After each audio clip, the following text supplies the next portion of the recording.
Hola, buenos días, bienvenidos a mi canal de YouTube. Este vídeo lo intenté grabar el día de ayer, pero no resultó porque había muy poca luz y mucha bulla. En cualquier caso, ahora estamos un poco más tranquilos aquí. Hoy es domingo 26 de febrero del 2017. Y bueno, este vídeo va a ser una continuación del último que grabé hace un par de semanas, en donde estaba presentando el segundo proyecto sobre los diálogos de Platón. Y estaba mencionando un poquito cómo fue que influyó en mí los dos últimos libros de las crónicas de Narnia, La silla de plata y La última batalla. Y hay un personaje muy interesante que se llama el profesor Diori Kirke, que es un conocedor de Platón y que nos estuvo hablando un poquito acerca de la teoría de las sillas de Platón. Y yo estuve identificando algunos puntos de filosofía platónica, digámoslo así, en estos dos libros. Y yo quiero empezar con algo que dejé en el último vídeo, que es algo que nos dice Sócrates, que fue maestro de Platón, en su Apología. Su Apología, como sabemos, es el discurso de defensa que Sócrates hace, porque a Sócrates le han acusado de corromper a la juventud y de impiedad, es decir, de no creer en los dioses del Estado y en lugar de estos introducir nuevos dioses bajo el nombre de demonios. Sócrates piensa que estas acusaciones son más como una especie de tapadera para disimular la flaqueza de estos acusadores cuando se les pregunta qué es lo que Sócrates realmente hace, y ellos no quieren admitir que es Sócrates quien los sorprende, porque son muchos los que creen saber lo que no saben. Sócrates no teme, por tanto, a estos últimos acusadores, sino más bien a los primeros, dice él, los que ni siquiera le es permitido conocerles ni mencionar su nombre, a excepción de uno que es un escritor de comedias, es Aristófanes, que dice que hay un cierto Sócrates que se pasea por los cielos y otras extravagancias. Y lo que dicen estas personas es que Sócrates, por una curiosidad criminal, quiere penetrar lo que sucede en los cielos y en las entrañas de la tierra, que sabe convertir en buena una mala causa. Y esto es algo que han estado hablando durante muchos años, lanzando calumnias y todo tipo de cosas, y echado profundas raíces en los demás. Y en el tiempo que Sócrates tiene es un poco difícil poder deshacer todo esto.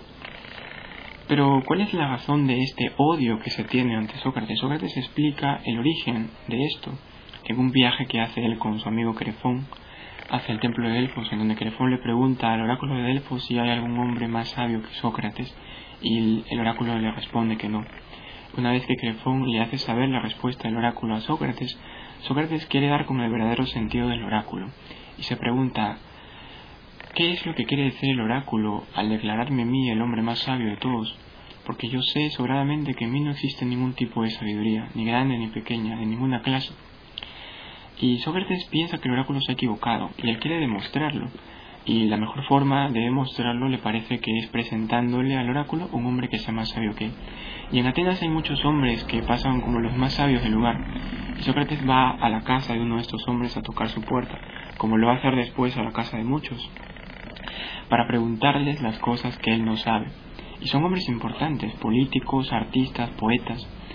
Y a Sócrates le sorprende después el resultado de estas investigaciones. Y se da cuenta de que estos hombres creen saber lo que no saben, mientras que Sócrates no cree saber lo que no sabe. Y aquí hay una diferencia, y es que Sócrates es consciente de su propia ignorancia, tiene esta autoconciencia de no saber delante de sí. Y creo que esto es fundamental, es clave, porque es precisamente lo que pone en camino, en disposición para hacer filosofía, porque se trata de buscar la verdad. Y obviamente el que cree que tiene la verdad, pues ¿qué verdad va a buscar? Lo propio del sabio es la humildad. Es como si el oráculo estuviera diciendo: el más sabio entre todos es aquel que reconoce, como Sócrates, que su sabiduría no es nada. Y esto es muy importante. Por eso Sócrates dice: solo sé que nada sé. Y bueno, a Sócrates al final, después de hacer toda su apología, dice muchas cosas más ahí. Sócrates tiene la oportunidad de condenarse a algunas penas, y Sócrates, puesto que él nunca ha hecho una injusticia a sus semejantes, tampoco piensa hacérselo a sí mismo al condenarse a algo que él no merece. Y él se condena, digámoslo así, a ser alimentado en el peritaneo. Esto colma la paciencia de los jueces, quienes le terminan condenando a muerte, a beber la cicuta, que es un jugo proveniente de una planta que produce parálisis y la muerte. Y a Sócrates lo llevan a la prisión. El Critón, que es otro diálogo escrito por Platón, que junto con la Apología serían dos de los diálogos que según algunos estudiosos como Friedrich Schleiermacher o algo así, consideran escritos en los primeros 40 años de Platón. Esto es lo que se dice que fueron escritos en la juventud de Platón. Y esos también se le llaman diálogos socráticos, porque sería más lo que refleja verdaderamente la figura histórica de Sócrates. Y eso es muy interesante, ¿no? El Critón es como una especie de continuación de la Apología. Y en el Critón precisamente trata una conversación entre Critón y Sócrates. Critón es un amigo muy querido de Sócrates que le quiere sacar de la prisión. Y él entra a la prisión y encuentra a Sócrates durmiendo y no le despierta. A Critón lo que se le ha ocurrido para sacar a Sócrates de la prisión es la vía del soborno. Vamos a sobornar a los de la prisión. No es mucho el dinero que están pidiendo. Con la suma de uno solo de tus amigos es suficiente para sacarte aquí y llevarte a otra ciudad donde serás bien recibido y todo. Pero Sócrates se opone a esto, porque Sócrates piensa que uno nunca debe proceder de manera injusta. Incluso aunque una injusticia haya recibido, uno no debe devolver injusticia por injusticia, mal por mal. Critón le ofrece muchos argumentos de peso, como por ejemplo, tienes hijos, no te dejes morir, los has traído al mundo, tienes que educarles, ¿qué será de ellos en tu ausencia? Y para Sócrates lo más importante no es tanto vivir como vivir bien. Y Sócrates incluso piensa que si alguien no está de acuerdo con las leyes de su ciudad, es libre de irse a vivir con todas sus cosas a otra ciudad. Es muy importante, ¿no? Eso. Y de hecho es en la Apología de Sócrates, donde Sócrates dice estas palabras muy interesantes, del cual el sentido se irá haciendo más diáfano a lo largo de todo este vídeo. Y estas palabras son las siguientes: una vida que no es meditada no es digna de ser vivida. Habíamos estado mencionando esto también en el último vídeo. Y también habíamos mencionado un libro escrito por Jostein Gaarder llamado El mundo de Sofía, que fue de hecho el primer libro de ese autor que yo leí. Y una de las cosas con la que todos estaríamos de acuerdo que nos dice Jostein Gaarder es acerca de la importancia de hacerse preguntas. No te acostumbres a vivir. No vivas por vivir, sino vive preguntándote quién eres.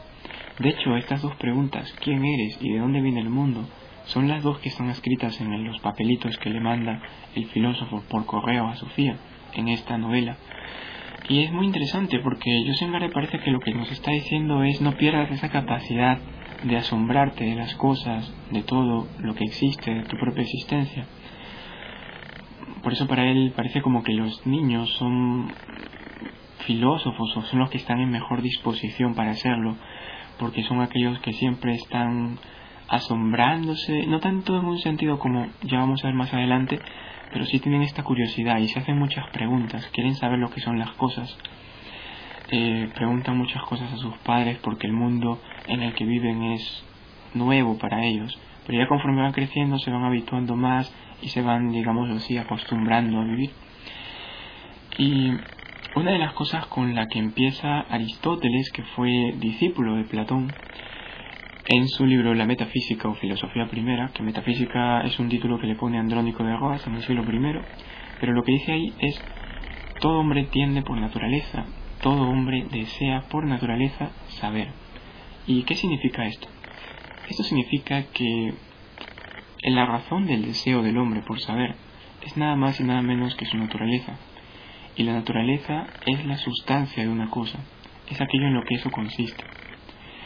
Hemos dicho que Sócrates preguntaba a los demás las cosas que él no sabía, y sus preguntas tienen esta forma: ¿qué es la justicia? ¿Qué es la virtud? ¿Qué es el bien? ¿Qué es la verdad? ¿Qué es la piedad? ¿Qué es la amistad? ¿Qué es? ¿Qué es? Pregunta qué es, pide una definición. Definir es poner límites a una cosa. En ese sentido, se dice que Sócrates es un buscador de esencias, porque quiere saber lo que las cosas son.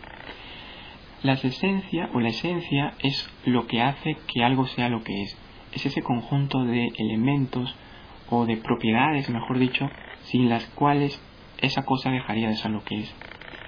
En un sentido estricto, esencia no es lo mismo que naturaleza, pero para nuestros propósitos vamos a tomarlo como si fueran conceptos parecidos. Ya más adelante hablaremos más sobre eso. Entonces, por tanto, el hombre aparece definido por el saber. Aristóteles también define al hombre como animal racional, también como animal político, pero solo lo podría hacer si fuera primero racional. Y es muy interesante, Porque lo más importante aquí no se trata de saber cuáles eran las respuestas que dieron los filósofos a las preguntas que se planteaban, sino más bien provocar el asombro y hacer surgir esas preguntas dentro de uno mismo. En ese sentido, lo más importante no es tanto aprender filosofía como aprender a filosofar. ¿Y por qué es tan importante plantearse preguntas? Porque las preguntas nos ayudan a cuestionar aquello que se dice, ya sea de un modo explícito o implícito. Uno no puede ser como una veleta, ¿no?, que se deja llevar por el viento, o como en el deporte del surf. La ola viene por acá, entonces vamos por acá. Como por ejemplo, si nos dicen que el drogarse está bien y que hay que hacerlo, pues bueno, entonces vamos a drogarnos. O si nos dicen que poderoso caballero es don dinero y que eso es lo más importante, pues entonces vamos a hacer dinero. O si nos dicen que la religión, en especial el cristianismo, es la peor desgracia de la humanidad y es el origen de todos los males, bueno, pues ¿será que es así? ¿Será que tiene razón? Aquella persona que no se hace preguntas está mutilando parte de su vida, mutilando parte de su existencia, quitando aquello que es lo más suyo, lo que le es más propio, como una persona que teniendo sus piernas sanas renunciara a caminar, o que tuviera sus ojos sanos y que se pusiera una venda todo el tiempo hasta que se le atrofiaran los ojos. Se dice, el que tenga ojos para ver que vea. Bueno, sí, así también el que tenga cabeza para pensar que piense. Pero también vamos a decir una cosa que es importante. Así como Sócrates en estas palabras, una vida sin meditación, una vida sin examen, una vida sin preguntas, no es digna de ser vivida, no solo aquí nos está diciendo que la filosofía es una posibilidad y un derecho, sino y sobre todo un deber. Estamos llamados a ejercer filosofía. Pero así como esto es muy importante, también diremos que la filosofía no es todo en la vida. Tampoco se trata de cuestionarlo todo de una forma incluso hasta obsesiva, porque así como hay creencias irracionales, también hay dudas que lo son. Aristóteles también nos dice después en su libro de la metafísica que por el asombro empezaron los hombres ahora y en un principio a filosofar. Es por eso que nosotros estuvimos diciendo que la filosofía era la capacidad de asombrarse. El hombre griego, en lugar de moverse entre las cosas, se pone delante de ellas, extrañado de ellas, y se pregunta con asombro por estas cosas próximas y de todos los días, que ahora parecen solas, aisladas en sí mismas por la pregunta ¿qué es esto? Esa pregunta es muy importante, porque con esa pregunta empieza la filosofía. Es una actitud completamente nueva, como diría un filósofo como Xavier Zubiri, una actitud teorética, en oposición a una actitud mítica. El hombre mítico ve poderes en lugar de cosas en sentido estricto, y ante las preguntas que se hacen la respuesta va a ser una narración, va a ser contar un mito, mientras que en la filosofía es una explicación. Eso Aristóteles ve el origen de la filosofía como el paso del mito al logos, y entre el mito y logos hay un abismo, ¿no?, el mismo que separa la filosofía de toda la mentalidad anterior. Y esa actitud nueva es esa disposición, ¿no?, es esa actitud de detenerse ante el mundo y de preguntarse por qué las cosas son así y no de otro modo, por qué existe algo en lugar de nada, quién soy, de dónde viene el mundo, qué es lo valioso, qué es lo que realmente importa, dónde está la verdad. Y esas preguntas no pueden responderse con un mito, sino con una filosofía. Es cierto también que, como habíamos dicho en el caso de Justin Gardner, ¿no?, sobre los niños, es una especie de curiosidad, es un asombro, pero es esto que se tiene que encauzar y llevarlo hasta hacer surgir con su verdadera fuerza todas estas cosas, de manera que se vean las cosas como cosas en sentido estricto. Y vamos a explicar un poco esto. Yo, por ejemplo, esta semana terminé de leer un libro en donde voy a contar una escena ahí que me gustó mucho, y era de un hombre que estaba conversando con un niño y le estaba mostrando una cosa. Cogió un cuenco de plástico y puso hielo de la nevera con unos puñados de sal, y luego cogió una fuente de Pirex y vertió en esa fuente un poco de la bebida del niño, que era Cold Ice, y entonces puso el cuenco encima y lo ubicó de manera, ¿no?, que le pueda dar la luz. Luego, con unas punzadas en la fuente y con una linterna, vieron una cosa realmente impactante. Y él le preguntó al niño, ¿sabes por qué pasa esto? Y el niño dijo, sí. ¿Por qué? Magia. Su respuesta fue magia. Yo creo que en la vida real no estaríamos muy alejados de encontrar niños que ante estas cosas dijeran lo mismo. Pero no se trata de eliminar eso, sino de encauzarlo, como dije, de llevarlo hasta su madurez. para poder hacer surgir esta conciencia, esta actitud teorética, como dijimos, con toda su fuerza, y pueda empezar el asombro. De hecho, hemos dicho que el asombro es la raíz de la filosofía. Aparecen las cosas como realidades que existen por sí, que tienen una consistencia determinada, algo que le es propio, que le es suyo, ¿no? Esas propiedades. Pero las cosas al mismo tiempo también aparecen definidas por la contrariedad. Si una cosa que era blanca deja de ser blanca y pasa a ser verde, resulta que la misma cosa es y no es blanca. Si algo que era deja de ser, resulta que la misma cosa es y no es. Y ante la pregunta, ¿qué es esto?, es algo que va a resultar problemático, porque parece que una condición del conocimiento es que tiene que haber una estabilidad en las cosas, algo que permanezca. Ya que si yo no puedo afirmar nada estable sobre algo, el lenguaje colapsaría. Esto es muy interesante, porque el hombre griego apela de la multitud de aspectos que tiene una cosa a la raíz que es superior a esa multitud y que es capaz de dar razón a ella. Es por eso que lo que se pregunta es ¿qué son las cosas de verdad? Es decir, las cosas cambian, como decía este filósofo Heráclito. Panta rey, todo está en constante cambio, en constante movimiento, todo fluye, todo está en transformación. Y la multiplicidad y la contradicción penetran en el ser mismo esas cosas. Y eso es lo que hace problemático y lo que produce esa especie de extrañeza en el hombre griego. Y lo que le hace preguntarse por estas cosas, ¿no? Por lo tanto, lo que quiere saber es qué son las cosas de verdad. Es decir, siempre, qué es lo que permanece. Por detrás de sus múltiples apariencias, ¿qué son las cosas? Es la pregunta por el fundamento. ¿Qué es de verdad todo esto? Y la pregunta de los primeros filósofos, de los presocráticos, empezando con Tales de Mileto, va a ser la pregunta por eso, por el arjé. ¿Qué quiere decir esto? Para el antiguo hombre griego, el mundo es algo que existe desde siempre y que como tal no supone ningún problema. El mundo aparece como dotado de una cierta virtualidad y es interpretado como naturaleza, physis en griego, y por tanto como principio de donde emerge todo. Y esta palabra arjé es una palabra griega femenina que proviene de la misma raíz que arcaico, arqueología, lo que es raizal, lo que es antiguo, lo que sirve de principio. Es por eso que esto es lo que se van a preguntar esos primeros filósofos. Y la situación es muy nueva y es muy diferente, y aquí está la diferencia radical. Y es que los filósofos posteriores, al plantearse unas preguntas, encuentran un repertorio, una serie de respuestas, algo ya formulado, mientras que la situación de estos hombres, de estos primeros filósofos, es muy diferente, y aquellos van a tener que recurrir de la respuesta que da el mito o la tradición hacia un nuevo tipo de certeza, que es justamente la razón.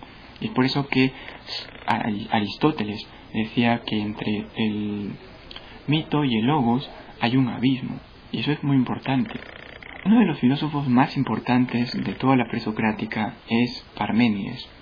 Y a Parménides le interesaba lo que es estable, ¿no? Lo estable e inestable de una cosa. Y él pensaba que había algo que permanecía, algo que era estable en las cosas. Con Parménides empieza la metafísica, es decir, va a tratar de las cosas no en cuanto cosas, sino de las cosas en cuanto son, en las cosas en cuanto tienen esa propiedad de ser. Si uno mira, por ejemplo, en la noche el firmamento y ve una luz y se hace la pregunta, ¿qué es esto?, uno se da cuenta que esa luz a veces parece blanca, pero a veces parece verde, pero a veces parece amarilla. Uno se da cuenta que ni siquiera puede decir qué color, de qué color es esa luz. Si veo esa luz y me parece como un círculo, otras veces me parece como un punto y otras veces como un asterisco, me doy cuenta que ni siquiera puedo decir qué forma tiene. Y es esto lo importante, porque Parménides pensaba que había algo que permanecía en las cosas, y esto es lo que relaciona con el ser, ¿no? Y es esto después, él tiene unos predicados que le da al ente a esto que ha descubierto, y entonces eso vamos a verlo mejor en el próximo vídeo. Pero eso es lo importante. Entonces esa es la pregunta: ¿qué es de verdad todo esto? ¿Qué es el fundamento del que proviene todo lo que existe? Parece entonces que ya hemos respondido a esa pregunta. ¿Qué es lo que le asombraba al antiguo hombre griego? ¿Qué era lo que le producía ese asombro? ¿O de qué se asombraba? Bueno, la respuesta es el movimiento. Yo había estado hablando en un vídeo mencionando 4 tipos de movimientos: el movimiento local, el movimiento cuantitativo, el movimiento cualitativo y el movimiento sustancial. Todo este problema que hay en la presocrática, el problema de la multiplicidad y la unidad en las cosas, no va a llegar a resolverse en Parménides, ni en Heráclito, ni en Meliso, ni en Zenón, ni en Empédocles, en Anaxágoras, Leucipo y Demócrito, sino hasta en Aristóteles. Para Aristóteles el movimiento es el paso de la potencia al acto. Vamos a decir, por ejemplo, un piñón. Un piñón no es un pino. Un piñón es un piñón en acto, pero puede llegar a ser un pino. Eso es algo que no le pasa a una semilla de trigo, por ejemplo. Una semilla de trigo nunca llegará a ser un pino. Entonces, ¿qué es esto que hay en el piñón que le permite llegar a ser un pino? Es algo que no es en acto, sino que es en potencia. Cuando el piñón se planta, se germina, a eso se le llama actualizar. Actualiza su potencia pasiva y se llega a ser un pino.